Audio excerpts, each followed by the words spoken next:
کیا بات ہے عروج، تم کچھ پریشان لگ رہی ہو اور ابھی تک تم نے یونی کی فیس بھی جمع نہیں کروائی۔ تم جانتی ہو نا کل لاسٹ ڈیٹ ہے، کوئی پریشانی ہے کیا؟ عروج چھٹی کے وقت بیگ بند کرتے کلاس سے نکلتے ہی والی تھی جب اس کی دوست ملیحہ اس کے قریب آتے ہوئے پوچھنے لگی۔ اسے عروج پچھلے چند دنوں سے بہت پریشان لگ رہی تھی۔ ہاں نہیں تو کوئی پریشانی نہیں ہے، بس یوں ہی میں کل فیس سبمٹ کروا دوں گی۔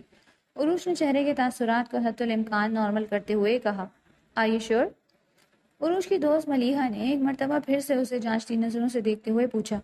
یس آئی ایم شیور، عروج نے مسکراتے ہوئے کہا۔ چلو ٹھیک ہے، اگر میری مدد چاہیے ہوئی تو بلا جھجک کہہ دینا، ملیحہ نے اس سے ہاتھ ملانے پر پرخلوص لہجے میں کہا، کیونکہ وہ اس کے حالات سے بخوبی واقف تھی۔ ملیحہ کو اللہ حافظ کرتے وہ یونی سے نکل لی اور رکشے میں بیٹھتے اکیڈمی کی طرف آئی تھی۔ وہ یونی کے بعد اکیڈمی میں پڑھاتی تھی۔ اکیڈمی میں اپنی کلاسز لینے کے بعد اس نے آفس کا رخ کیا تھا تاکہ سر سے تنخواہ کی بات کر سکے۔ میں آئی کم ان سر؟ دروازے پر دستک دیتے اس نے جھجکتے ہوئے پوچھا۔ یس یس آف کورس مس عروج، پلیز کم ان، آپ کو اجازت لینے کی کیا ضرورت ہے، آپ کا اپنا آفس ہے۔ عروج کو دیکھتے عادل کی آنکھیں چمک اٹھی تھی، وہ ایک دم سیدھے ہوتے مٹھاس بھرے لہجے میں گویا ہوا۔ عروج کو اس کی نظریں اپنے وجود کے آر پار ہوتی محسوس ہو رہی تھی۔ وہ ان نظروں کا مطلب بخوبی سمجھتی تھی۔ اس کا دل کیا کہ یہیں سے لوٹ جائے، مگر مجبوری کے تحت صبر کے گھونٹ بھرتی وہ آفس میں داخل ہوئی۔ سر وہ دراصل مجھے آپ سے ایک ضروری بات کرنی تھی، عروج ہاتھ کی انگلیاں مروڑتے گویا ہوئی۔ اس کے چہرے سے گھبراہٹ واضح تھی، جسے دیکھ عادل کے چہرے پر کمینی سی مسکراہٹ آئی تھی۔ آئیے مس عروج، یہ بتائیں گرم لیں گی یا ٹھنڈا؟ بات تو خیر ہو ہی جائے گی، آپ بیٹھیں تو صحیح۔ عادل نے اسے بیٹھنے کا اشارہ کرتے ہوئے کہا۔ نہیں سر شکریہ، آپ پلیز میری بات سن لیں۔ عروج نے بیٹھنے سے انکار کرتے ناگواری سے کہا۔ وہ جلد از جلد اپنی بات ختم کر کے یہاں سے جانا چاہتی تھی۔ کہیے مس عروج، کیا کہنا چاہتی ہیں؟ عادل بھی اس کی مرتبہ سنجیدہ ہوا۔ سر وہ مجھے یونیورسٹی کی فیس سبمٹ کروانی ہے، اگر آپ مجھے اس منتھ ایڈوانس سیلری دے دیں تو۔ عروج نے حلق تر کرتے اپنی بات کہی تھی، البتہ نگاہیں جھکی ہوئی تھی۔ بس اتنی سی بات؟ اس بات کے لیے آپ نے خود کو اتنا پریشان کیا ہوا ہے؟ آپ کو صرف اس منتھ کی نہیں بلکہ اگلے 6 منتھ کی سیلری ایڈوانس مل سکتی ہے، لیکن بدلے میں آپ کو میرا چھوٹا سا کام کرنا ہوگا۔ عادل نے انتہائی غور سے عروج کے سراپے کو دیکھتے ہوئے کہا اور پھر اپنی جگہ سے اٹھ کر دھیرے دھیرے چلتے ہوئے عروج کے پیچھے آ کھڑا ہوا اور اس کے کندھے پر ہاتھ رکھا۔ یہ کیا حرکت ہے، یہ آپ کیا کر رہے ہیں سر؟ اس کے چھونے پر عروج ایک دم بدک کر اس سے دور ہوئی تھی اور پھر غصے سے پوچھنے لگی۔ اب تم اتنی بچی تو ہو نہیں کہ تمہیں معلوم نہ ہو میں کیا کر رہا ہوں اور کیا نہیں۔ یونیورسٹی جاتی ہو، اچھے سے سمجھتی ہوگی کہ میں تم سے کیا چاہتا ہوں۔ عادل بغیر شرمندہ ہوئے پھر سے عروج کی طرف بڑھا۔ دور رہیں مجھ سے اور پلیز یہ فضول باتیں نہ کریں، عروج کہتے پیچھے کھسکی۔ میں کوئی فضول بات نہیں کر رہا ڈارلنگ، بس ایک ڈیل کرنا چاہ رہا ہوں۔ مجھے تم سے جو چاہیے تو مجھے وہ دے دو، بدلے میں تمہیں جو چاہیے میں تمہیں وہ دے دوں گا، بلکہ اس سے کہیں گنا زیادہ۔ آخر تمہاری خوبصورتی اور حسن کی قیمت اتنی معمولی تو نہیں ہو سکتی۔ عادل نے خباثت سے کہتے عروج کا ہاتھ پکڑا۔ اگلے ہی لمحے عروج اپنا ہاتھ چھڑاتے عادل کو دھکا دیتے وہاں سے بھاگی۔ بھاگ کر رہی ہوں، رکو، آج میں تمہیں ایسے نہیں جانے دوں گا، تم نے بہت تڑپایا ہے مجھے، آج میں تم سے اپنی طلب پوری کر کے ہی رہوں گا۔ عادل سنبھلتے ہوئے کہتے اس کے پیچھے بھاگا تھا، مگر تب تک عروج مین روڈ پر پہنچ کر رکشہ رکواتے اس میں بیٹھ چکی تھی۔ کب تک بچو گی؟ آنا تو تمہیں میرے پاس ہی ہے۔ اس کو جاتے دیکھ اپنی داڑھی کھجاتے عادل نے خود کلامی کی تھی اور واپس اندر مڑ گیا۔ وہ خود عروج کی مجبوریوں سے واقف تھا، وہ جانتا تھا عروج پہ یہ جاب نہیں چھوڑ سکتی اور کل پھر یہیں آئے گی۔ کیا وہ بھائی رکشہ کیوں روک دیا؟ جلدی چلائیں نا، عروج بار بار پیچھے دیکھ رہی تھی۔ رکشہ رکتے دیکھ گھبراتے ہوئے بولی، میڈم آگے کسی کا ایکسیڈنٹ ہوا ہے شاید۔ ڈرائیور نے آگے کی صورتحال دیکھتے ہوئے کہا۔ اس کے کہنے پر عروج رکشے سے باہر نکل آئی تھی۔ اس نے دیکھا کہ ایک بوڑھی عورت سڑک کے بیچوں بیچ زخمی حالت میں پڑی ہوئی تھی اور لوگ اس کو اسپتال لے جانے کے بجائے اس کی ویڈیوز بنا رہے تھے۔ کیا ہو رہا ہے یہاں؟ کیا کر رہے ہیں آپ لوگ؟ بجائے اس عورت کو اسپتال لے جانے کے آپ یہ تصاویر اور ویڈیوز بنا رہے ہیں۔ کوئی ایمبولینس کو بلاؤ اور انہیں اسپتال لے جاؤ۔ عروج اس بوڑھی عورت کے قریب آتے ہوئے بولی، ارے تم پاگل ہو گئی ہو کیا؟ پولیس کیس ہے یہ، دور رہو اس عورت سے، ابھی پولیس آ جائے گی، وہ خود دیکھ لے گی، ہجوم میں سے کسی نے کہا۔ آپ لوگوں میں شاید انسانیت ختم ہو گئی ہے، مگر مجھ میں نہیں۔ پولیس کے ڈر سے میں اس عورت کو مرنے کے لیے نہیں چھوڑ سکتی، آپ بھلے نہ لے کر جائیں، میں خود انہیں لے جاؤں گی۔ عروج نے ایک افسوس بھری نظر ان سب لوگوں پر ڈال کر کہا تھا اور انہیں شرم دلانے کی کوشش کرتے خود اس عورت کے قریب ہوئی تھی اور اسے اٹھانے لگی۔ اس کو دیکھتے مزید 2 سے 3 لوگ اس کے قریب آئے تھے اور پھر ان کی مدد سے عروج اس عورت کو ہسپتال لے گئی۔ ٹریٹمنٹ کے بعد اس عورت کو بچا لیا گیا تھا۔ ڈاکٹر کے مطابق اگر اس عورت کو اسپتال پہنچنے میں مزید ذرا سی تاخیر بھی ہو جاتی تو اس عورت کی جان جا سکتی تھی۔ خون بہہ جانے کے باعث وہ عورت 6 سے 7 گھنٹے بے ہوش رہی۔ اس دوران عروش اسپتال میں اس کے ساتھ ہی رہی تھی۔ پولیس عروش سے تفتیش کرتی رہی۔ ہوش آنے کے بعد زبیدہ خاتون عروش کو اپنے ساتھ اپنے گھر درانی ہاؤس لے آئیں، کیونکہ پاؤں اور ٹانگ میں فریکچر کی وجہ سے وہ چلنے پھرنے سے قاصر تھیں۔ عروش نے ان کو گھر چھوڑ کر جانا چاہا تھا، لیکن انہوں نے عروش کو زبردستی روک لیا کہ جب تک ان کا بیٹا اور پوتا نہیں آ جاتے وہ ان کے پاس رہے۔ ان کے آنسو دیکھ عروش مجبوراً ان کے پاس رک گئی۔ اس نے زبیدہ خاتون کے بیٹے انصر درانی اور پوتے زاویار درانی سے رابطے کی بہت کوشش کی، مگر ان میں سے کسی ایک سے بھی رابطہ نہ ہو پایا۔ دوسرے دن انصر درانی سے رابطے کے بعد اسے معلوم ہوا کہ وہ جس ملک گئے ہیں وہاں سیلابی صورتحال اور خراب موسم کے باعث تمام پروازیں منسوخ ہیں، اس لیے وہ چاہ کر بھی نہیں آ سکتے، جبکہ زاویار درانی کا کوئی رسپانس نہیں آیا۔ بلو کلر کے 3 پیس سوٹ میں ملبوس 7 میچنگ ٹائی پہنے وہ میٹنگ روم کا دروازہ کھولتے باہر میٹنگ روم سے باہر نکلا۔ بائیں کلائی پر مہنگی ترین گھڑی تھی، جبکہ دائیں ہاتھ میں ایپل کا لیٹسٹ ورژن موبائل فون پکڑا ہوا تھا۔ سیاہ رنگ کے بالوں کو جیل کی مدد سے نفاست سے سر پر سیٹ کیا گیا، کانوں میں ایئرپورٹ لگے تھے، چہرے پر کسی حد تک سنجیدگی چھائی ہوئی تھی۔ اس کے قدم تیزی سے اپنے آفس روم کی طرف اٹھ رہے تھے۔ وہ انتہائی عجلت میں دکھائی دے رہا تھا، ماتھے پر تفکر کی لکیریں واضح تھیں۔ اس کے پیچھے پیچھے ہی اس کی سیکرٹری ہاتھوں میں فائل اٹھائے تقریباً بھاگنے والے انداز میں اس کے ساتھ پہنچنے کی تگ و دو میں تھی۔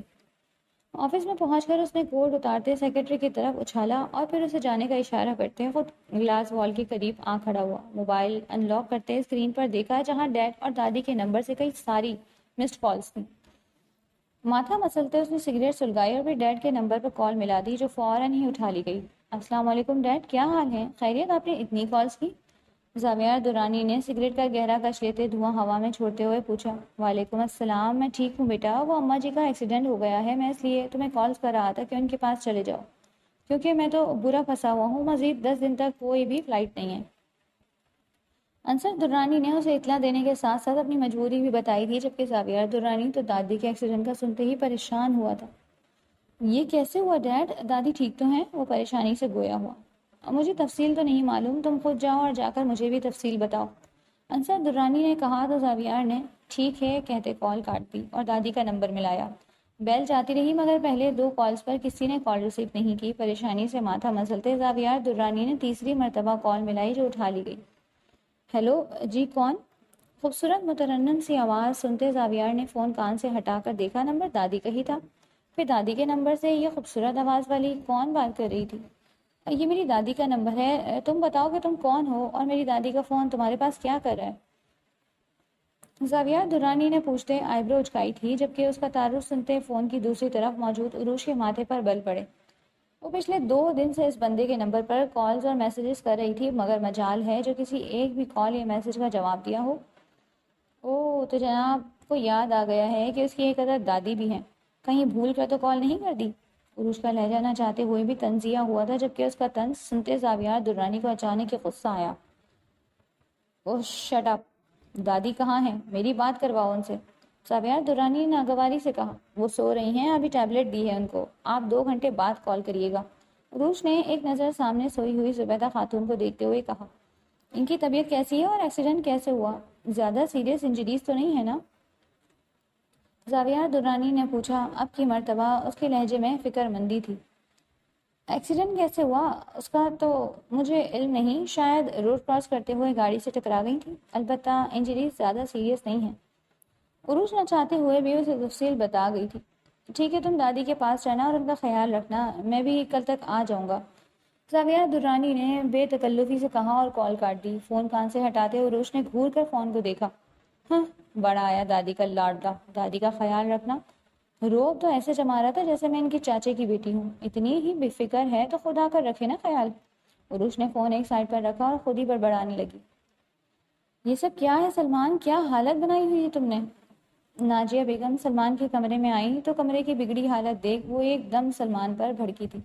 یہ سب تمہاری وجہ سے ہوا ہے اماں، جاؤ یہاں سے، اکیلا چھوڑ دو مجھے۔ سلمان منہ پر تکیہ رکھتے بیزاری سے بولا۔ کیوں اکیلا چھوڑ دوں؟ وہ منحوس ابھی تک تمہارے دل و دماغ سے نہیں نکلی؟ خود تو کل منہی چلی گئی، میرے بیٹے کو اذیت میں ڈال دیا، اللہ پوچھے اس سے۔ ناجیہ بیگم نے تنفر سے کہتے آسمان کی طرف دیکھا جس پر سلمان نفی میں سر ہلا گیا۔ اس کو کوسنے کی ضرورت نہیں ہے اماں، میں جانتا ہوں یہ سب تمہاری وجہ سے ہوا ہے، تم نے ہی اس کو اتنا مجبور کر دیا تھا کہ وہ یہاں سے چلی جائے، میں ان کے لیے تمہیں کبھی معاف نہیں کروں گا۔ سلمان غصے سے کہتے اٹھ بیٹھا اور پھر کمرے سے نکل گیا، جبکہ نازیہ بیگم خود اٹھا کر اب عروج کو بددعائیں دینے لگی تھی۔ عروج ان کے دیور کی بیٹھی تھی۔ دیور اور دیورانی کی موت کے بعد ان کے شوہر عروج کو اپنے ساتھ اپنے گھر لے آئے تھے۔ یہ بات نازیہ بیگم کو بالکل بھی پسند نہیں آئی تھی۔ عروج ہمیشہ ان کی نظروں میں کھٹکتی تھی، پھر جب انہوں نے اپنے بیٹے کی پسندیدگی دیکھی تو عروج کو راستے سے ہٹانے کا سوچا اور اس کو اتنا مجبور کر دیا کہ وہ گھر چھوڑ کر جانے پر مجبور ہو گئی۔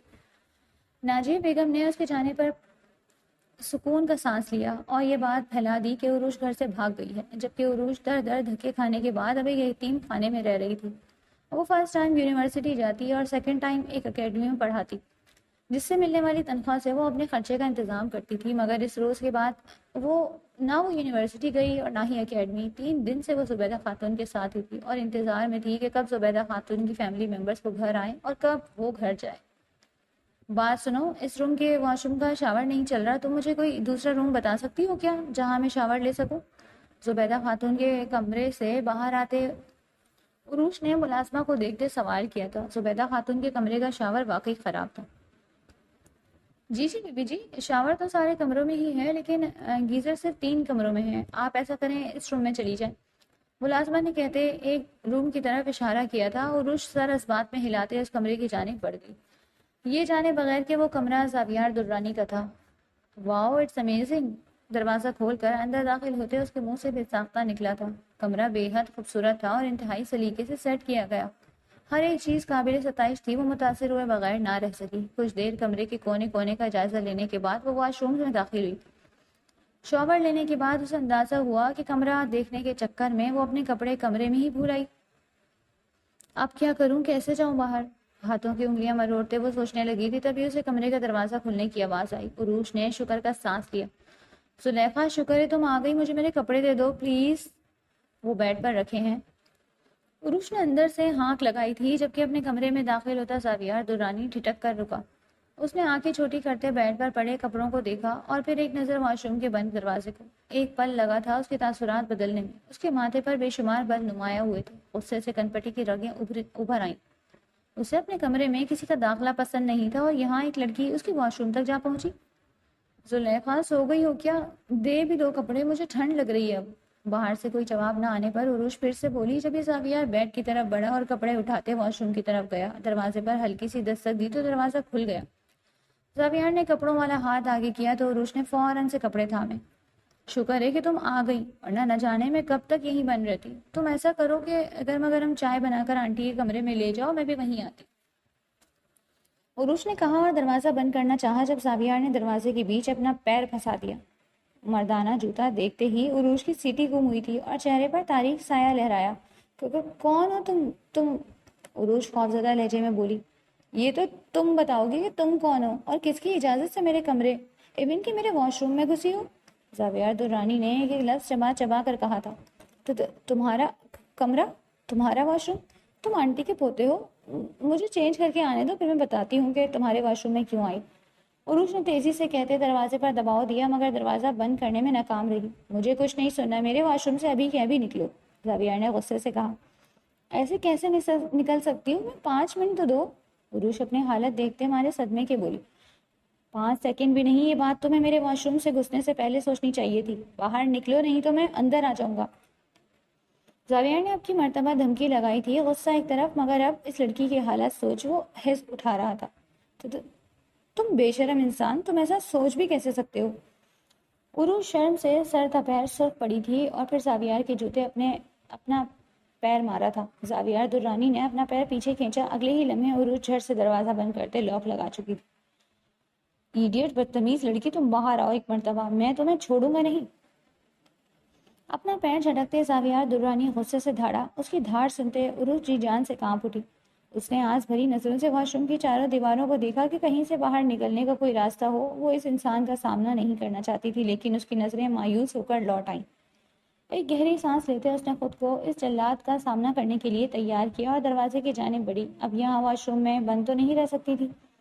وہ دروازہ کھول کر باہر نکلی، سامنے ہی وہ اس کی طرف پشت کیے کھڑا تھا۔ آلتو جلالتو ود کرتے عروج نے بنا آواز اس کے پیچھے سے نکلنا چاہا تھا، مگر وہ اس کی موجودگی محسوس کر چکا تھا۔ تبھی ایک جھٹکے سے پیچھے مڑا۔ تم دونوں ایک دوسرے کو دیکھتے بے یقین ہوئے تھے۔ دونوں کی آنکھیں حیرت سے پھیلی۔ ہاں، وہ دونوں ایک دوسرے کو جانتے تھے۔ شناسائی کا عرصہ بہت مختصر سا تھا، مگر جان پہچان تھی۔ 3 سال پہلے وہ دونوں مل چکے تھے۔ زاویار درانی اور عروج دونوں یونیورسٹی فیلو تھے۔ جس وقت عروج نے یونی کے فرسٹ ایئر میں ایڈمیشن لیا، اس وقت زاویار درانی یونی کے تھرڈ ایئر میں تھا۔ اس وقت وہ عروج کا سینئر تھا اور اس حوالے سے اس نے عروج کی بری طرح ریگنگ بھی کی تھی، جس پر عروج نے بعد میں اسے بے شمار گالیوں سے نوازا تھا۔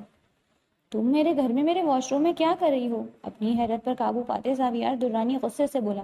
یہ بات تم جا کر اپنی دادی سے پوچھو، انہوں نے ہی مجھے اس گھر میں روکا ہے۔ اور دوسری بات واش روم کی، تو تمہیں ابھی تک ہی معلوم نہیں کہ واش روم کس لیے یوز کرتے ہیں؟ خیر، جو کچھ تم سوچ رہے ہو میں نے ویسا کچھ نہیں کیا، میں تو بس شاور لینے آئی تھی کیونکہ دوسرے روم کا گیزر خراب ہے۔ عروج نے ترکی بترکی جواب دیا اور اس کے پاس سے گزر کر اس کے کمرے سے نکل آئی۔ وہ زبیدہ خاتون کے کمرے میں آئی تھی۔ کچھ دیر بعد زاویار درانی بھی وہیں چلا آیا۔ زبیدہ خاتون سے حال احوال پوچھنے کے بعد وہ ان کے پاس بیٹھی وہیں بیٹھ گیا۔ باتیں وہ زبیدہ خاتون سے کر رہا تھا، مگر اس کی نظر پاس بیٹھی عروج پر تھی۔ وہ پرشوق نظروں سے عروج کو دیکھ رہا تھا۔ عروج کو اس کی نظروں سے سخت کوفت ہو رہی تھی۔ جب وہ باز نہ آیا تو عروج وہاں سے اٹھ کھڑی ہوئی۔ آنٹی، اب مجھے اجازت دیں، میں چلتی ہوں۔ عروج زبیدہ خاتون کے پاس آ کر بولی۔ ارے نہیں بیٹی، ایسے نہیں، میں تمہیں یوں ہی نہیں جانے دوں گی۔ کیا پتا وہ درندہ پھر سے تمہاری طاق میں ہو۔ تمہارا یوں جانا ٹھیک نہیں ہے۔ میں ابھی زاوی کو سب کچھ بتاتی ہوں، اس کے خلاف کارروائی ہو جائے۔ وہ جانے دو، پھر تم چلی جانا۔ زبیدہ خاتون نے عادل کا حوالہ دیتے کہا۔ عروج انہیں عادل کے متعلق بتا چکی تھی، جبکہ ان کے کہنے پر زاویار درانی نے نہ سمجھی سے ان کی طرف دیکھا۔ کیا مطلب دادی؟ کون سا درندہ اور کیسا خطرہ؟ زاویار نے پہلے عروج اور پھر زبیدہ خاتون کی طرف دیکھتے ہوئے پوچھا تو زبیدہ خاتون نے اسے ساری بات بتا دی، حالانکہ عروج اشارے سے ان کو روکتی بھی رہی۔ دادی ٹھیک کہہ رہی ہیں، جب تک وہ آزاد گھوم رہا ہے تمہارا یہاں سے جانا ٹھیک نہیں ہے۔ میں اس کا کوئی بندوبست کرتا ہوں، تم مجھے ایڈریس بتاؤ، پھر بے شک چلی جانا۔ زاویار سنجیدہ لہجے میں بولا تھا۔ کچھ دیر پہلے والا رویہ اور انداز یکسر غائب ہو چکے تھے۔ عروج نے اسے اکیڈمی کا ایڈریس دے دیا تھا۔ اگلے ہی روز زاویار اس کے خلاف FIR کروا چکا تھا۔ گواہ کے طور پر عروج اور اس کے علاوہ اکیڈمی کی دوسری ٹیچرز اور کچھ اسٹوڈنٹس بھی پیش ہوئی تھیں، جنہیں عادل نے ہراساں کیا تھا۔ عادل کو سخت سزا سنائی گئی، وہ اب جیل میں تھا۔ میں آئی کم ان؟ رات 10 بجے کا وقت تھا۔ زاویار درانی کمرے میں بیٹھا لیپ ٹاپ پر اپنے کام میں مصروف تھا جب اس کے کمرے کے دروازے پر دستک ہوئی اور ساتھ ہی عروج کی آواز سنائی دی۔ یس کم ان؟ زاویار نے ایک نظر دروازے کو دیکھتے کہا۔ اجازت ملنے پر عروج دروازہ کھولتے اندر داخل ہوئی تھی، لیکن اگلے ہی لمحے اس نے اپنے اس وقت زاویار کے کمرے میں آنے پر خود کو کوسا تھا، کیونکہ زاویار اس وقت صرف اندر شرٹ اور ٹراؤزر میں ملبوس تھا۔ سلیو لیس انر شرٹ سے اس کے گورے بازو اور ڈولے نمایاں تھے۔ انر شرٹ اس کے کثرتی وجود کو نمایاں کر رہی تھی۔ عروج چند ثانیے تک بے اختیار اسے دیکھے گئی، جبکہ زاویار درانی نے اسے اپنی طرف دیکھتے پا کر گلا کھکارا۔ وہ شرمندہ ہوتے ادھر ادھر دیکھنے لگی۔ میں تمہارا شکریہ کرنے آئی تھی، تم نے میرے لیے اتنا سب کیا، اس کے لیے تمہارا بہت بہت شکریہ۔ عروج نے تشکر آمیز نظروں سے اسے دیکھتے ہوئے کہا تو زاویار نفی میں سر ہلا گیا۔ میں نے جو کیا انسانیت کے ناطے کیا اور اپنا فرض سمجھ کر کیا، اس کے لیے تمہیں شکریہ کہنے کی ضرورت نہیں۔ زاویار سر تپیر اس کا جائزہ لیتے ہوئے بولا۔ سفید سادے لباس میں وہ اس وقت بالکل چاند کا ٹکڑا لگ رہی تھی۔ تم نے میری بہت بڑی پریشانی دور کی ہے، میں ہمیشہ تمہارا یہ احسان یاد رکھوں گی۔ عروج نے مخلصی سے کہا تو زاویار کے چہرے پر ایک جاندار مسکراہٹ آئی۔ ویسے اگر تم چاہو تو اس احسان کا بدلہ چکا سکتی ہو۔ زاویار درانی کے کہنے پر عروج نے ناسمجھی سے اس کی طرف دیکھا۔ وہ کیسے؟ عروج نے سوال کیا۔ ویری سمپل، میری گرل فرینڈ بن کر۔ زاویار نے پرسکون لہجے میں جواب دیا، مگر اس کا جواب عروج کے تن بدن میں آگ لگا گیا۔ مارے غصے کے اس کا چہرہ لمحوں میں سرخ ہوا۔ تمہاری ہمت بھی کیسے ہوئی مجھ سے اس قسم کی گھٹیا بات کرنے کی؟ تمہیں میں ایسی لگتی ہوں کیا؟ تم نے میرے ساتھ نیکی کی جس کا میں نے تمہیں شکر ادا کیا، لیکن تم نے تو مجھے کچھ اور ہی سمجھ لیا۔ عروج غصے سے اسے دیکھتے ہوئے بولی۔ ریلیکس یار، اس میں غصہ کرنے والی تو کوئی بات نہیں ہے، تم تو یوں ہی برا مان گئی، میں نے تو جسٹ تمہیں فرینڈ شپ کی آفر کی ہے۔ اس کو بھڑکتے دیکھ زاویار درانی نے لیپ ٹاپ بند کر کے ایک طرف رکھا اور بیڈ سے اٹھا۔ مجھے نہیں چاہیے تمہاری فرینڈ شپ آفر، تم اسے اپنے پاس رکھو اور اپنے جیسی کسی کو آفر کرنا، عروج نے انتہائی ناگواری سے کہا تھا، جبکہ اس کا اپنے جیسی کہنا زاویار کے ماتھے پر بل ڈال گیا۔ کیا مطلب ہے اپنے جیسی کا؟ میں کیسا ہوں؟ زاویار نے ماتھے پر بل ڈالے۔ کچھ نہیں، عروج نے کہا اور وہاں سے نکلنا چاہا، لیکن اس سے پہلے کہ وہ کمرے سے نکل جاتی، زاویار درانی اس کی کلائی پکڑ کر اپنی طرف کھینچتے اسے ایک جھٹکے سے اسے دیوار سے لگا گیا۔ نہیں نہیں، ایسے کیسے؟ کچھ نہیں، تم نے اتنی بڑی بات کہہ دی، اب اس کا مطلب بتائے بغیر تو میں تمہیں نہیں جانے دوں گا۔ تمہیں اپنے کہے گئے لفظوں کی وضاحت دینی ہی ہوگی۔ زاویار درانی اس کے چہرے کے قریب اپنا چہرہ کرتے ہوئے بولا، میں تمہیں کوئی بھی وضاحت دینے کی پابند نہیں ہوں، چھوڑو مجھے۔ عروج اس کی گرفت میں بری طرح مچلتے ہوئے بولی۔ وہ مسلسل خود کو چھڑوانے کی صحیح کر رہی تھی، مگر زاویار درانی کی کثرتی وجود کے سامنے ایسا ناممکن تھا۔ میں بھی دیکھتا ہوں تم ایسے کیسے جاتی ہو، زاویہ درانی نے چیلنجنگ انداز میں کہا۔ تم مجھے دھمکی دے رہے ہو؟ عروج نے پوچھا۔ دھمکی سمجھو یا جو بھی، لیکن اب تم میری اجازت کے بغیر اس کمرے سے ایک قدم بھی باہر نہیں نکالو گی۔ زاویہ درانی اس کے چہرے پر جھکتے ہوئے غرایا۔ عروج نے اس کے سینے پر ہاتھ رکھتے دباؤ دیا تو وہ ذرا سا پیچھے کھسکا۔ اسے زاویار کا یوں بلا وجہ دھونس جمانا بالکل پسند نہیں آیا۔ تم ہوتے کون ہو مجھے روکنے والے؟ صبح تو دور کی بات ہے، میں ابھی اور اسی وقت تمہیں یہاں سے جا کر بتاؤں گی، عروج کہتے ایک جھٹکے سے اپنا ہاتھ چھڑواتے کمرے سے نکل گئی۔ وہ سیدھے مین گیٹ کی طرف آئی۔ میڈم رک جائیں، آپ یہاں سے نہیں جا سکتی، گارڈ فوراً سے اس کے سامنے آتے بولا۔ تمہارا دماغ خراب ہے، تم مجھے یہاں سے جانے سے نہیں روک سکتے، ہٹو سامنے سے۔ عروج اس پر بھڑک کر اس کی سائڈ سے نکلنا چاہا۔ میڈم پلیز میری بات مان لیں، سر نے سختی سے آرڈر دیا ہے، اگر آپ نے اس گھر سے باہر قدم نکالا تو آپ کو گولی مار دوں، اگر میں نے آپ کو نہ روکا تو وہ مجھے مار دیں گے۔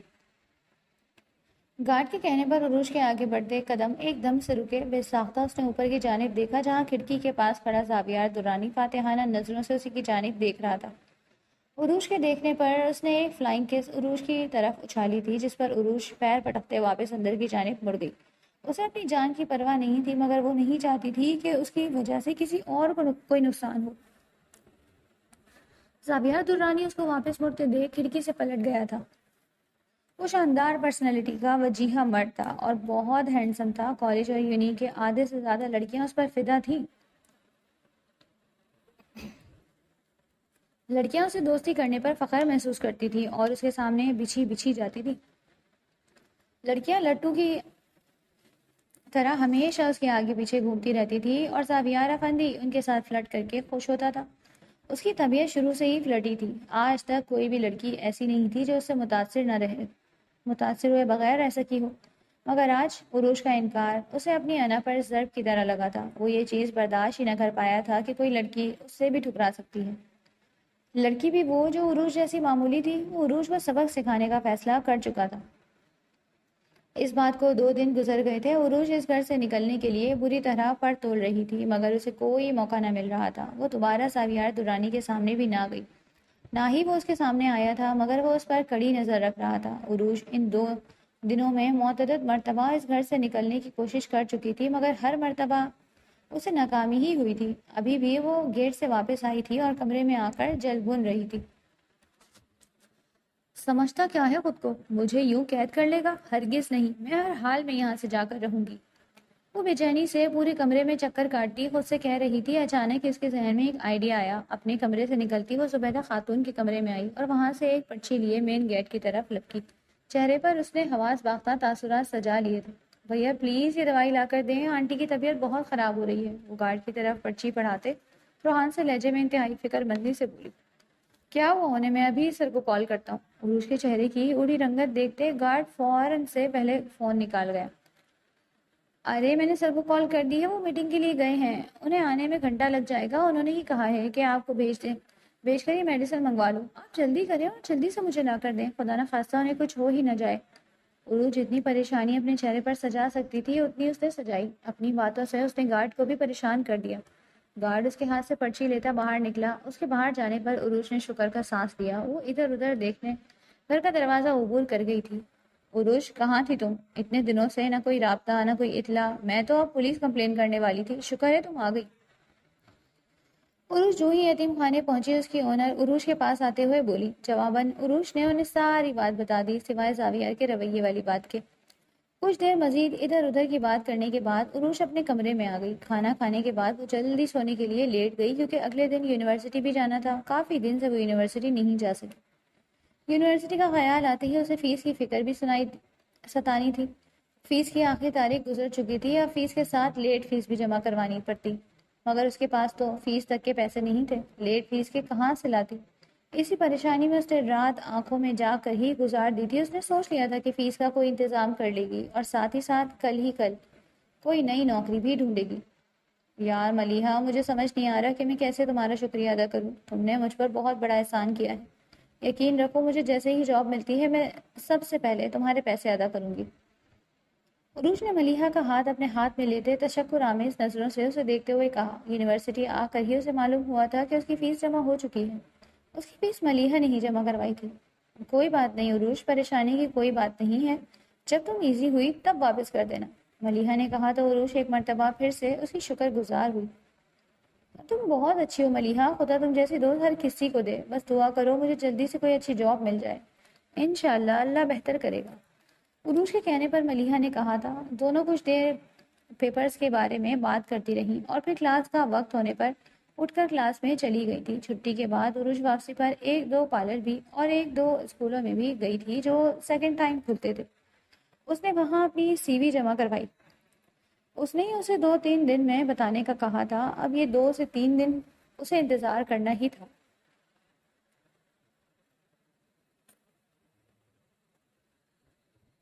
عروج تمہیں میم صبا بلا رہی ہیں۔ وہ اپنے کمرے میں تھی جب ایک لڑکی نے آ کر اسے یتیم خانے کی اونر کا پیغام دیا۔ خیریت، وہ اس وقت کیوں بلا رہی ہیں؟ عروج نے پرسوچ نظروں سے اسے دیکھتے پوچھا۔ یہ تو مجھے نہیں معلوم، بس وہ کہہ رہی تھی کہ تم سے کوئی ضروری بات کرنی ہے، اس لڑکی نے کہا تو عروج اٹھ کر کھڑی ہوئی۔ میم آپ نے بلایا؟ میم صبا کے کمرے میں آتے وہ پوچھنے لگی۔ ہاں عروج بیٹھو، دراصل وہ 2 دن پہلے کوئی تمہارا پوچھنے آیا تھا، یہ شاید تمہیں ڈھونڈنے آیا تھا، اس کے پاس تمہاری تصویر بھی تھی، میم صبا نے کہا تو عروج چونکی۔ اسے ڈھونڈنے کون آ گیا؟ کون تھا وہ؟ کیا میں نے اس سے نام پوچھا؟ عروج نے سوال کیا۔ ہاں اس کا نام سلیمان تھا شاید، اور وہ خود کو تمہارا کزن بتا رہا تھا، میم صبا نے کہا تو عروج کا رنگ ایک دم سفید پڑا۔ آپ نے کیا کہا میم؟ کہیں آپ نے اسے میرا بتا تو نہیں دیا؟ عروج نے کسی خدشے کے تحت پوچھا۔ ارے نہیں نہیں، میں ایسا کیسے کر سکتی ہوں، میں تو یوں بھی یہاں رہنے والے کسی بھی فرد کی معلومات کسی کو نہیں دیتی، پھر تم تو مجھے خود منع کیا تھا، میم صبا نے کہا تو عروج نے سکون کا سانس لیا۔ وہ پھر سے وہاں نہیں جانا چاہتی تھی جہاں اس کی ذات پر کیچڑ اچھالا گیا۔ کیا کر رہے تھے تم؟ ایسے کیسے بھاگ گئی وہ؟ کس چیز کی تنخواہ لیتے ہو تم؟ ایک لڑکی تک کو سنبھال نہیں سکے، کسی کام کے نہیں ہو تم؟ ساویہ درانی بری طرح اپنے گارڈ پر بھڑک رہا تھا اور وہ بیچارہ سر جھکائے کھڑا تھا، اس کے علاوہ وہ اور کچھ کر بھی تو نہیں سکتا تھا۔ یہ سچ تھا کہ وہ عروج کی چالاکی کو سمجھ ہی نہ پایا۔ وہ کافی دیر تک گارڈ پر اپنا غصہ نکالتا رہا اور پھر کمرے میں چلا گیا۔ تم مجھے مل جاؤ ایک مرتبہ، اس کے بعد دیکھنا تمہارا کیا حشر کروں گا۔ کمرے میں آتے زاویار درانی تصور میں عروج سے مخاطب ہوا، تبھی اس کا فون بجا۔ اس نے فون کال کر دیکھا تو اس کی منگیتر الشبہ کی کال تھی۔ وہ اس کی منگیتر ہونے کے ساتھ ساتھ انصر درانی کے بزنس پارٹنر کی بیٹی بھی تھی، الشبہ کے ڈیڈ کی۔ ان کی بزنس میں کافی زیادہ انویسٹمنٹ تھی۔ زاویار نے کال پک کرتے فون کان سے لگایا۔ Hello Ellie, how are you? Zaviyar نے خوش دلی سے پوچھا۔ میں ایک دم فرسٹ کلاس زاوی، تم سناؤ تم کیسے ہو؟ میں بھی ایک دم فرسٹ کلاس، کہاں غائب ہو؟ زاویار نے پوچھا۔ میں میٹنگ کے سلسلے میں آؤٹ آف کنٹری گئی تھی، آج ہی واپسی ہوئی ہے۔ تو تمہاری گرینڈ ماں کے بارے میں سنا، اب کیسی ہیں وہ؟ الشبہ نے پوچھا۔ اس کے فکر مند لہجے پر زاویار مسرور ہوا۔ وہ ٹھیک ہے، اب تم بتاؤ کیا کچھ مصروفیات ہیں آج کل؟ اگر کل فری ہو تو کہیں ملتے ہیں، زاویار نے دادی کی طبیعت کا بتاتے ہوئے پوچھا۔ کوئی خاص مصروفیات نہیں ہے، تم لوکیشن بھیج دینا، میں آ جاؤں گی، الشبہ نے کہا۔ نہیں، تم کل 4 بجے تک ریڈی رہنا، میں تمہیں گھر سے پک کر لوں گا، زاویار نے سگریٹ سلگا کر منہ میں رکھتے ہوئے کہا تو الشبہ نے اچھا کہا تھا۔ کچھ دیر مزید باتوں کے بعد زاویار نے کال کاٹ دی۔ اگلے روز زاویار درانی ٹھیک 4 بجے اسے اس کے گھر سے پک کر چکا تھا اور اسے اپنے فیوریٹ ریسٹورینٹ لایا تھا۔ وہ ہمیشہ یہیں آتے تھے۔ زاوی، کیا سوچا ہے اب تم نے؟ کافی کا سپ لیتے الشبہ نے پوچھا۔ کس بارے میں؟ زاویار درانی نے سوال کیا۔ ہماری شادی کے بارے میں، الشبہ نے کہا۔ شادی؟ اس کا ذکر کہاں سے آ گیا؟ ابھی تو کافی لائف پڑی ہے، مجھے لگتا ہے ہمیں شادی میں جلد بازی نہیں کرنی چاہیے، یہی دن ہے، ابھی ہمیں انجوائے کرنا چاہیے۔ زاویہ درانی نے اپنے خیالات بتائے. مجھے نہیں لگتا زاویار، مجھے لگتا ہے کہ یہی صحیح وقت ہے. اب ہمیں شادی کر لینی چاہیے. بابا انکل سے بات کرنے ہی والے تھے. میں نے کہا کہ پہلے تم سے پوچھ لوں. تم کیا کہتے ہو؟ الشبا نے کہا تو زاویار درانی بھی سنجیدہ ہوا. اچھا ایسی بات ہے، چلو ٹھیک ہے، اگر تمہیں کوئی مسئلہ نہیں ہے تو مجھے بھی کوئی مسئلہ نہیں. زاویار نے کہا تو الشبا کے چہرے پر زندگی سے بھرپور مسکراہٹ دوڑ گئی. اسی لمحے زاویار درانی کے فون پر کسی کی کال آئی. ایکسکیوز بھی، بہت ضروری کال ہے، میں ابھی آتا ہوں، تم بیٹھو پھر مل کر کچھ آرڈر کرتے ہیں. زاویار الشبا سے کہتے ہی اٹھ کھڑا ہوا اور ایک طرف چل پڑا. عروج جو اس ریسٹورنٹ میں ملیحہ کے ساتھ آئی تھی، وہ زاویار کو کسی لڑکی کے ساتھ دیکھ چکی تھی. اسے اس لٹی انسان پر جی بھر کر غصہ آیا. تبھی زاویار کے سائڈ پر ہو جانے کے بعد وہ فوراً سے الشبا والے ٹیبل پر آئی تھی. تم جیسی لڑکیاں ہی ہوتی ہیں جن کی وجہ سے زاویار جیسے لڑکے ہم شریف لڑکیوں کو بھی تم جیسا سمجھتے ہیں. تم لوگوں کو اپنے خاندان اور عزت کی کوئی پرواہ نہیں ہوتی نا، اسی لیے تو یوں بے شرمی سے دن دہاڑے لڑکوں کے ساتھ گل چھڑے اڑاتی پھرتی ہو. اپنا نہیں تو کم از کم اپنے ماں باپ کی عزت کا ہی کچھ خیال کر لیا کرو. تم جیسی لڑکیوں کی وجہ سے ہم جیسی شریف لڑکیاں بھی بدنام ہو جاتی ہیں.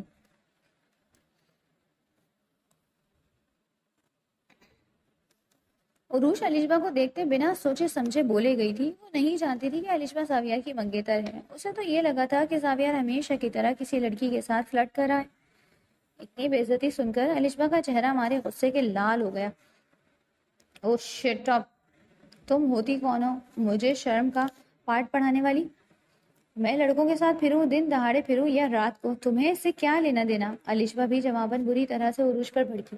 لینا دینا ہے کیونکہ میں نہیں چاہتی کہ تمہارا دل ٹوٹے یا تمہارے ساتھ کچھ غلط ہو. میں صرف تمہیں سمجھانے آئی ہوں کہ جس لڑکے کے ساتھ ساتھ تم یہاں آئی ہو وہ تمہارے ساتھ فلرٹ کر رہا ہے. اس کی تو یہ پرانی عادت ہے، صبح کو اور لڑکی کے ساتھ ہوتا ہے اور شام کو کسی اور لڑکی کے ساتھ. وہ شروع سے ہی فلرٹی طبیعت کا ہے. کچھ عرصے بعد تمہیں بھی استعمال کر کے چھوڑ دے گا، اس لیے بہتر ہے کہ تم ابھی سے اپنا بچاؤ کر لو. عروج نے اپنی طرف سے الشبا کو مخلصانہ مشورہ دیا تھا اور وہاں سے چل پڑی. زاویار کال سن کر واپس آیا تو اس کی نظر عروج پر پڑی. وہ اس کے پیچھے جانے چاہتا تھا مگر الشبا کا دھواں دار چہرہ دیکھ وہ فوراً الشبا کی طرف آیا.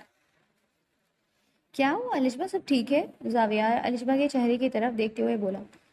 کچھ ٹھیک نہیں ہے، تم ایسے نکلو گے میں نے کبھی نہیں سوچا تھا. مجھے دھوکہ دیتے ہوئے تمہیں شرم نہیں آئی؟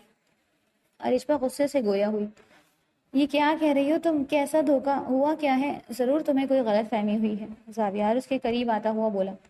مجھے کوئی غلط فہمی نہیں ہوئی، بلکہ میری غلط فہمی تو ابھی دور ہوئی ہے، اس لیے تم شادی میں ڈیلے کر رہے تھے نا؟ الشبا نے اسے شوق نظروں سے دیکھتے ہوئے کہا تو زاویار بھی یقینی سے اسے دیکھنے لگا. ایسا کچھ نہیں ہے الشبا، میں تو یوں ہی کہہ رہا تھا کہ ابھی ہمیں چند سال اور انتظار کر لینا چاہیے، لیکن اگر تم ابھی چاہتی ہو تو میں تیار ہوں. زاویار نے اپنی صفائی دیتے لسان سے اسے سمجھانا چاہا تھا. میرے چاہنے سے کیا فرق پڑتا ہے؟ میں زبردستی تمہارے سر پر مسلط نہیں ہونا چاہتی. الشبا نے کہا تو زاویار حقیقتاً پریشان ہوا. دیکھو الشبا، تم اس وقت غصے میں ہو. وہ لڑکی جو کچھ کہہ کر گئی ہے اس میں سے کچھ بھی سچ نہیں ہے. تم بیٹھو، میں تمہیں سمجھاتا ہوں.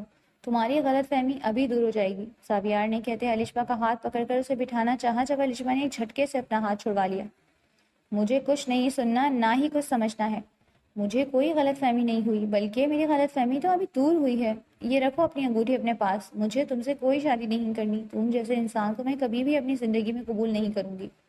الشبا نے غصے سے کہتے رنگ اتار کر زاویار درانی کے ہتھیلی پر رکھی اور وہاں سے واک آؤٹ کر گئی. الشبا رکو، میری بات تو سنو. زاویار اس کے پیچھے لپکا مگر وہ کیب کروا کر اس میں بیٹھی وہاں سے چلی گئی. عروج، یہ تم نے صحیح نہیں کیا. میں تمہیں چھوڑوں گا نہیں. تمہیں اس کی سخت بھرپائی کرنی ہوگی. اپنی اتنی بے عزتی پر زاویار درانی بری طرح بھڑکا. پہلے عروج نے خود اسے ٹھکرایا اور اب اس کی وجہ سے ایک اور لڑکی بھی اسے ٹھکرا چکی تھی. ایسا نہیں تھا کہ اسے الشبا سے کوئی دھواں دھار محبت تھی، بس پسندیدگی کی حد تک ہی تھا. لیکن الشبا سے منگنی اور شادی کا مقصد بزنس تھا. اگر اسی شادی الشبا سے ہو جاتی تو اس کا بزنس مزید آگے بڑھ جاتا. غصے میں چلتا بھونتا وہ گھر آیا. اگلے روز انصر درانی بھی گھر آ چکے تھے. صاحب جی اٹھ جائیں، بڑے صاحب آپ کو بلا رہے ہیں. وہ سو رہا تھا جب ملازمہ نے آ کر اسے پیغام دیا. تم جاؤ، میں فریش ہو کر آتا ہوں. زاویار نے مندی مندی آنکھیں کھول کر کہا اور پھر کسل مندی سے اٹھ بیٹھا. آنکھوں میں ابھی کسی حد تک نیند تھی مگر ڈیڈ کے بلاوے کو نہیں ٹال سکا. تبھی ایک انگڑائی لیتے بستر سے اٹھا اور کپڑے لیتے فریش ہونے چلا گیا. وہ نیچے آیا تو انصر درانی اس کے منتظر تھے. السلام علیکم ڈیڈ، کیا حال ہے؟ کب آیا آپ؟ بتایا نہیں ورنہ میں آپ کو پک کرنے آ جاتا۔ زاویہ خوش دلی سے کہتے آگے بڑھا اور انصر درانی کے بغل گیر ہونا چاہا جب انصر درانی نے ہاتھ اٹھاتے اسے روک دیا۔ ڈیڈ آپ؟ زاویہ درانی بری طرح سے شوق ہوا۔ انصر درانی کے چہرے کے تاثرات انتہائی سخت تھے۔ زاویہ یہ کیا کیا ہے تم نے؟ تمہیں کچھ اندازہ بھی ہے؟ انصر درانی نے غصے سے استفسار کیا۔ کیا ڈیڈ کیا کیا ہے میں نے؟ زاویہ درانی نے نہ سمجھی سے انصر درانی کو دیکھتے الٹا سوال کیا۔ میں الشبا کی بات کر رہا ہوں زاویار، کیا کیا کہا ہے تم نے اس سے جو اس نے تم سے منگنی توڑ دی جبکہ تم جانتے تھے کہ یہ رشتہ ہمارے لیے کتنا ضروری ہے؟ انصر درانی نے ایک ایک لفظ چبا چبا کر کہا تو زاویار نے بے چینی سے پہلو بدلا۔ میں نے کچھ نہیں کیا کہا ڈیڈ، جو کچھ کیا وہ اس نے خود کیا ہے، زاویار نے بے دلی سے کہا۔ میں کچھ نہیں جانتا زاویار کہ کیا ہوا ہے کیا نہیں، میں صرف اتنا جانتا ہوں کہ یہ رشتہ کبھی ٹوٹنا نہیں چاہیے۔ تم آج ان کے گھر جاؤ گے اور مسٹر ضیاء اور الشبا سے معافی مانگو گے۔ انصر درانی نے اپنا فیصلہ سنایا۔ یہ آپ کیا کہہ رہے ہیں ڈیڈ؟ کس چیز کی معافی جب میں نے کچھ کیا ہی نہیں ہے؟ میں اسے کبھی معافی نہیں مانگوں گا۔ اس نے منگنی خود توڑی ہے، وہ کیا سمجھتی ہے کہ وہ مجھ سے شادی نہیں کرے گی تو میں کنوارا مر جاؤں گا؟ یہ اس کی بھول ہے۔ زاویار درانی ہوں میں، زاویار درانی۔ آدھی دنیا دیوانی ہے میری، لڑکیاں میرے آگے پیچھے گھومتی ہیں، مجھے لڑکیوں کی کمی نہیں ہے، ایک سے بڑھ کر ایک۔ زاویار درانی ابھی مزید کچھ کہتا کہ تبھی انصر درانی کا ہاتھ اٹھا اور تماچے کی صورت میں زاویار درانی کے چہرے پر پڑا۔ تمہیں بھلے ہی لڑکیوں کی کمی نہ ہو لیکن مجھے بزنس کے لیے ان کی ضرورت ہے، اور یہ ضرورت تبھی پوری ہوگی جب تم الشبا سے شادی کرو گے۔ میں کچھ نہیں جانتا، تم آج شام تک ہر حال میں ان سے معافی مانگنے جاؤ گے ورنہ مجھ سے برا کوئی نہیں۔ انصر درانی نے سخت لہجے میں کہتے دھمکی دی تھی اور پھر کمرے میں چلے گئے، جبکہ زاویار ابھی تک شوق کی کیفیت میں گال پر ہاتھ رکھے انصر درانی کو جاتے ہوئے دیکھ رہا تھا۔ اسے یقین نہیں آیا تھا کہ اس کے ڈیڈ کبھی اس پر ہاتھ بھی اٹھا سکتے ہیں، وہ بھی صرف ان معمولی لڑکیوں کے لیے۔ یہ سب تمہاری وجہ سے ہو رہا ہے عروش، صرف اور صرف تمہاری وجہ سے۔ نہ جانے کون سی منوس کھڑی تھی جب میں تم سے ٹکرایا۔ جب سے تم سے ملا ہوں میری لائف میں سب کچھ برا ہو رہا ہے۔ میں تم سے ایک ایک چیز کا حساب لوں گا، تیار رہنا۔ زاویہ درانی نے تصور میں عروش سے مخاطب ہوتے دانت پیستے ہوئے کہا تھا۔ وہ پکا تہیہ کر چکا تھا کہ عروش کو سخت سبق سکھائے گا، وہ سوچ چکا تھا کہ اسے کیا کرنا ہے۔ عروش کون تھی وہ لڑکی جسے تم اتنی باتیں سنا کر آئی ہو؟ ملیحہ نے عروش سے پوچھا تو عروش نفی میں سر ہلا گئی۔ ملیحہ اس کے ساتھ یتیم خانے اس کی رہائش پر آئی تھی۔ میں نہیں جانتی کہ وہ کون تھی، لیکن وہ جس لڑکے کے ساتھ تھی وہ زاویار درانی تھا۔ میں نے بتایا تھا نا تمہیں اس کے بارے میں ایک نمبر کا فلرٹی انسان ہے، عروش نے کہا تو ملیحہ نے سر اس بات میں ہلایا۔ ہاں تم ٹھیک کہہ رہی ہو، خیر چھوڑو دفع کرو، ہمیں اس سے کیا؟ ملیحہ کے کہنے پر عروش نے اس کے بعد سے اتفاق کیا تھا۔ آپ کو باہر کوئی بلا رہا ہے۔ وہ کوئی اور بات کرتی کہ تبھی ایک بچے نے آ کر عروش کو مخاطب کر کے کہا۔ مجھے؟ لیکن کون؟ عروش کہتے پریشانی سے اٹھ کھڑی ہوئی تھی اور باہر کی جانب آئی، لیکن باہر تو کوئی بھی نہیں تھا۔